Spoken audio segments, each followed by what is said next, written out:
Ternyata di sebalik Ganyang Malaysia itu di sini guys poinnya ya. Cek. Hai, hello guys. Assalamualaikum, salam sejahtera semuanya guys ya. Semoga selalu dalam keadaan baik dan semoga selalu dipermudahkan segala urusannya. Amin amin ya robbal alamin. Oke guys, setelah aku scroll di YouTube ini ternyata aku nampak salah satu hal yang sangat menarik ya guys ya. So, apakah itu? Mari kita akan tengok bersama-sama guys ya. Ini tajuknya saya suka nih guys ya, sebab ini tentang Malaysia lah intinya. Kenapa hari Malaysia 16 September? Sejarah yang sebenar. Oke guys, kita akan tengok seperti apa ya. Sebab aku pun agak ini guys ya, sejarah ini kurang tahu juga. Jadi kita akan bahas ataupun kita akan belajar di sini guys ya. Sebab kenapa dia tidak sekalian di 31 Agustus itu gitu loh ya. Sebab kan berdekatan. Jadi ada hari yang spesial di Malaysia itu dua kali gitu guys ya. Jadi sama-sama kita akan saksikan videonya seperti apa. Bagi kalian yang pengen nonton videonya langsung, klik link di description guys ya. Jadi sekali lagi aku mau ucapkan selamat menyambut Hari Malaysia. Oke guys, lanjut. Bismillahirrahmanirrahim and play. Pada asalnya, Hari Malaysia dicadangkan untuk disambut juga pada 31 Ogos, tapi kemudian jadi ditangguhkan kepada 16 September. Kenapa ya? Let's jom. Pada asalnya Tunku Abdul Rahman ni dia tak nak pun bergabung dengan Singapura. Atas dasar pada masa itu Tunku merasakan penggabungan dengan Singapura akan menyebabkan berlakunya satu ethnic imbalance, iaitu apabila orang Melayu lebih sedikit jumlahnya daripada etnik bukan Melayu. So Tunku dia tak suka akan perkara tu kerana ia akan mewujudkan satu tekanan ataupun tension kepada sebuah negara yang baru merdeka. Tetapi pentadbiran Perdana Menteri Lee Kuan Yew pada waktu tu dia menghadapi tekanan juga daripada pihak komunis, iaitu dalam People Action Party dia ada orang yang dah diresapi dengan fahaman komunis. So Lee Kuan Yew dia tak nak dapat kemerdekaan secara terus pada British kerana bagi dia pada masa tu an independent Singapore is a communist Singapore. Begitu juga dengan pihak British. Dia tahu kalau dia terus memberikan kemerdekaan kepada Singapura, Singapura tak akan dapat melawan tekanan komunis yang sangat kuat pada waktu tu. So British ni dia cuba nak lepas tangan. Dia nak gabungkan Malaysia dengan Persekutuan Tanah Melayu supaya kemarahan komunis ni dapat disekang oleh Persekutuan Tanah Melayu dengan gabungan Singapura. So disebabkan itu, dalam buku Tunku yang bertajuk Interviews The Conversation with Tunku Abdul Rahman, Tunku mengakui pada masa itu dia hanya berminat nak bergabung dengan Sabah, Brunei dan Sarawak. Tapi British macam bagi kata dua lah pada beliau pada masa itu. Dia cakap, Tunku, kalau you nak buat satu federation yang baru, you mesti include Singapore sekali dalam persekutuan tu. So setelah berbincang dan membuat timbang tara pada bulan Mei 1961 dalam satu majlis makan tengah hari, Tunku mengisytiharkan tentang satu rancangan untuk menggabungkan Persekutuan Tanah Melayu, Singapura, Sabah, Brunei dan juga Sarawak. Seperti yang kita tahu, mendapat reaksi daripada negara jiran iaitu Indonesia dan juga Filipina. Indonesia menyatakan ini merupakan new colonialism daripada British, iaitu British kononnya nak bagi kemerdekaan tapi tetap nak ada satu pengaruh yang besar pada rantau kepulauan Tanah Melayu, seperti mungkin nak buat satu pangkalan tentera ataupun nak menyebarkan ideologi barat lah. Presiden Indonesia Soekarno memang nak tentang habis-habisan lah. Filipina pula dia rasa masa tu dia masih ada hak ke atas wilayah Sabah yang merupakan warisan Kesultanan Sulu. Itu yang dia claim lah. Kemudian setelah pengumuman itu dibuat, Suruhanjaya Kobok lah, semua orang tahu kan, satu Suruhanjaya dibentuk untuk menjalankan satu pungutan suara kepada penduduk Sabah, Brunei dan juga Sarawak. Tapi pada masa tu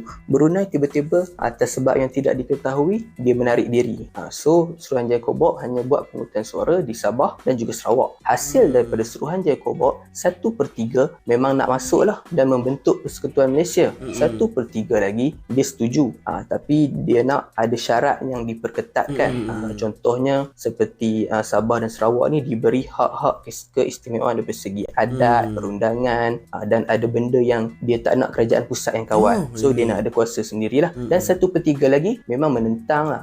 Dia menentang dan dia lebih prefer untuk British memerintah lagi beberapa tahun sebelum mereka menyertai Persekutuan Malaysia. Kemudian setelah perundingan dan perjanjian dibuat, Tunku dengan Singapura dia bagi kuasa autonomi daripada segi pendidikan dan hal ehwal sumber manusia dan kepada Sabah dan Sarawak. So macam kita tengoklah pada hari ni Sabah dan Sarawak dia ada kuasa immigration sendiri. Dia boleh sekat siapa saja yang dia tak nak masuk ke negeri dia. Contohnya kalau dia rasa kemasukan seseorang tu akan mengganggu gugat dia punya ketenteraman negeri, walaupun orang tu datang daripada Persekutuan Tanah Melayu, dia boleh ada kuasa untuk menghalang. Dia juga ada kuasa dari segi adat resam dan juga dalam melantik penjawat awam dalam kalangan orang Sabah dan Sarawak sendiri. Okey, kemudian setelah kebanyakan orang Sarawak pun bersetuju dengan cadangan tu, tapi Indonesia masih tak puas hati, kemudian terus merancang dan melaksanakan kempen Ganyang Malaysia. Okay, so kempen ni lah dia bermula pada bulan April 1963.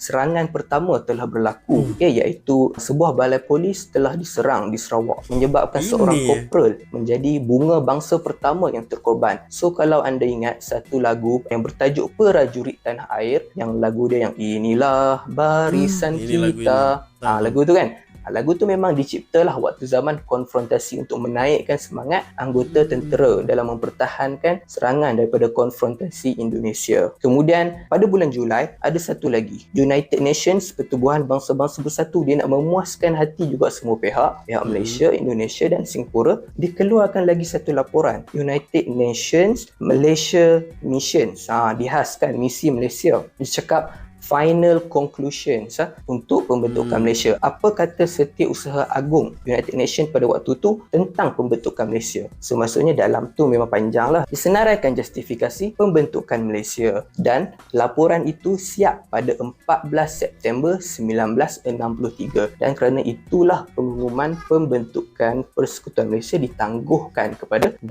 September 1963. Selamat Hari Malaysia. Oke guys, kita sudah tercerahkan ya dengan channel Let's Zoom Studio, link ada di description guys ya. Ternyata ini sejarahnya cukup panjang juga ya guys ya, sebab Indonesia juga tidak terima ya. Dia memang Indonesia ini nasionalismenya tinggi banget guys. Dia tidak mau berkaitan dengan Inggris pokoknya ya. Jadi ini Malaysia diberi janji-janji dan akan dimerdekakan, tapi jika harus bergabung gitu loh ya. Dan mungkin ada taktik tersendiri untuk mendirikan pangkalan tentara dan lain sebagainya ya.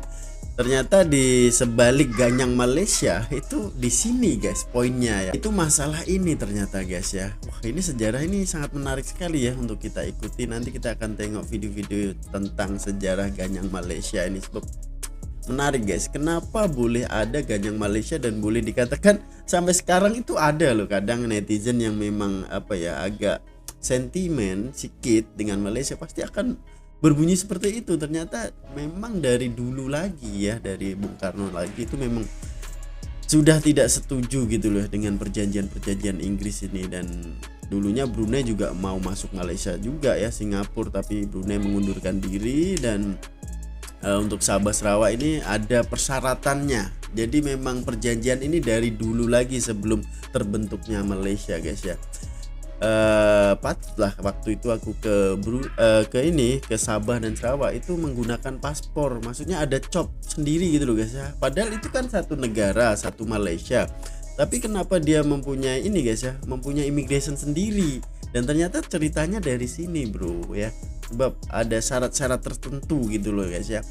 Dan kemudian Filipina juga tidak setuju bahwa itu kan memang kalau menurut cerita itu adalah kisah Kesultanan Sulu pada zaman dahulu guys ya.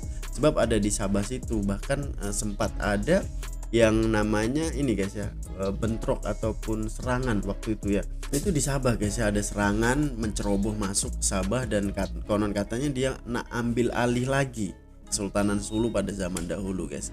Jadi cukup menarik sekali ya untuk sejarah-sejarah seperti ini. Kita harus banyak lagi belajar guys ya tentang sejarah, kenapa Malaysia dibentuk, kenapa ada Ganyang Malaysia nih guys.